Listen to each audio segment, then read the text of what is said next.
हम हमेशा अर्थ पर रहते हुए यही सोचते हैं कि क्या हमारे अलावा भी कोई और प्लेनेट है जहां हम इंसान रह सकते हैं। हम बात करेंगे सुपर अर्थ की। जी हाँ, ये धरती से भी बड़ा एक ऐसा प्लेनेट है जहां शायद जीवन हो सकता है। लेकिन सवाल ये है, अगर हम सुपर अर्थ पर रहने चले जाएं तो कैसा होगा। तो सबसे पहले ये सुपर अर्थ आखिर है क्या। दरअसल सुपर अर्थ उन प्लैनेट्स को कहा जाता है जो हमारी धरती से 2 से 10 गुना बड़े होते हैं। साइज में ये बड़े हैं, लेकिन जरूरी नहीं कि ये बिल्कुल धरती जैसे दिखते हों। कई सुपर अर्थ्स में वाटर, एयर और लाइफ के लिए जरूरी रिसोर्सेज भी हो सकते हैं। अगर हम किसी सुपर अर्थ पर पहुंच गए तो सबसे पहली चीज जो हम महसूस करेंगे वो है ग्रेविटी। सुपर अर्थ पर गुरुत्वाकर्षण धरती से ज्यादा होगी। इसका मतलब क्या है?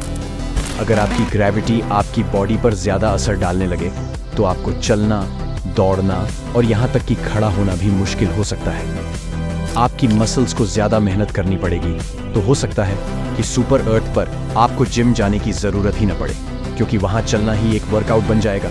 और अगर आप धरती पर बॉडी बिल्डर हैं तो वहां पहुंचने पर शायद आपको एडजस्ट करना ईजी लगेगा। सुपर अर्थ पर आपको बहुत कुछ अलग दिखेगा। हो सकता है कि वहां एक की जगह 2 सूरज हो, या शायद आसमान का रंग हमारे धरती के नीले से अलग हो। और अगर वहां बादल हैं तो वो धरती के बादलों से कहीं ज्यादा बड़े और भारी हो सकते हैं। सुपर अर्थ पर मौसम भी एक बड़ी चुनौती हो सकता है। वहां के ओशन विशाल होंगे और वहां की लहरें भी बड़ी हो सकती हैं। और अगर तूफान आते हैं तो वो धरती के मुकाबले कहीं ज्यादा डेंजरस हो सकते हैं। इन तूफानों से निपटने के लिए हमें बहुत एडवांस टेक्नोलॉजी की जरूरत होगी। सुपर अर्थ पर बसने से इंसान को ब्रह्मांड के दूसरे हिस्सों तक पहुंचने में मदद मिलेगी। ये एक नया चैप्टर होगा ह्यूमन सिविलाइजेशन के लिए।